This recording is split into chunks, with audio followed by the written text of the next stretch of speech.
ওয়া রাহমাতুল্লাহি ওয়া বারাকাতুহু।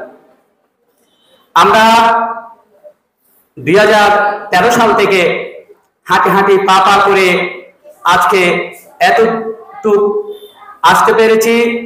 সকলের সহযোগিতা, সকলের পরামর্শ ক্রমে আমরা আজকে 10তম পেরিয়ে 11তমে পা দিয়েছি। আমরা অনেক সময় ক্লান্ত হয়ে পড়েছি যে বৃত্তির আয়োজন করব কিনা, বৃত্তিটা করলে কি হবে।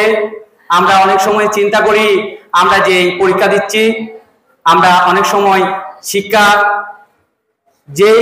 শিক্ষা নিয়োগের পরীক্ষা, বিসিএস পরীক্ষা এবং সামাজিক যে সরকারি প্রশাসনিক যে পরীক্ষাগুলো আছে, তখন যখন আমরা প্রশ্নগুলো হাতে পাই, আমরা বন্ধুরা চিন্তা করি আমাদের যারা আগামী প্রজন্ম আসবে তাদের জন্য এই প্রশ্নগুলো কিরকম সহজ হয়, তাদের শিক্ষা মেধা যেন আরো ছড়িয়ে পড়ুক, তাদের কষ্ট না হোক, এই চিন্তা করে আমরা সব সময় চিন্তা করি কোনো একটা জিনিস আমরা যদি আজকের সন্তানদেরকে উপহার দিতে পারি। আমরা সবসময় একটা স্লোগান বলে থাকি, আজকের শিশু আগামী দিনের দেশ ও জাতির ভবিষ্যৎ। এখন আমরা যদি আমাদের ছোট ভাই বোন শিশু সন্তানকে আমরা যদি ভবিষ্যতে যে জিনিসটা আসবে, যে জিনিস বা ঘটবে, আমরা যদি একটু ধারণা দিই, তাদের জন্য সহজ হবে, তারা তাদের জীবনে অনেক সাফল্য বয়ে আনবে। এই জিনিসগুলা মাথায় রেখে আমরা বৃত্তিটা কষ্ট হলেও চালিয়ে যাই। অনেক সময় দেখা যায় আমরা বৃত্তি একদম আমরা নেব না, পরীক্ষা নেব না, শেষ প্রান্ত চলে আসি। আমরা কি প্রয়োজন, অনেক অভিভাবক আমাদেরকে বলে, স্যার আপনারা যদি এই বৃত্তিটা নেন, আমার ছেলে ডিসেম্বরে একটু পড়তে বসে যে আপনাদের বৃত্তি পরীক্ষা দেবে, বৃত্তিতে কোনো একটা জিনিস উপহার পাবে, ওই প্রত্যাশা থেকে পড়তে বসে, তখন অভিভাবকদের এই আশা আকাঙ্ক্ষা দেখলে আমরা আরো উদ্দীপনা হই, আমরা আরো ভালো করার জন্য চেষ্টা করি।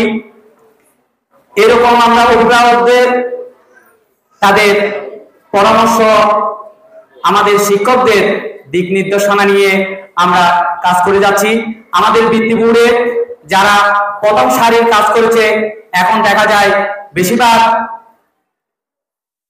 সদস্যবিন্দু বিভিন্ন প্রতিষ্ঠানে শিক্ষকতা করছে অথবা কোনো সরকারি প্রতিষ্ঠানে তারা ভালো উচ্চ পদস্থ রয়েছে।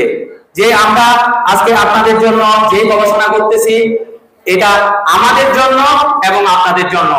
আমরা যখন কষ্ট করতেছি, তখন আমরা দেখতেছি ওখানের মধ্যে পড়াগুলো আমরা দেখতে হচ্ছে, আমরা খাতায় নোট করতে হচ্ছে, তাহলে আমাদের মেধাটাই যাচাই হচ্ছে। সেই জন্য আমরা কষ্ট করার জন্য আগ্রহী থাকবো।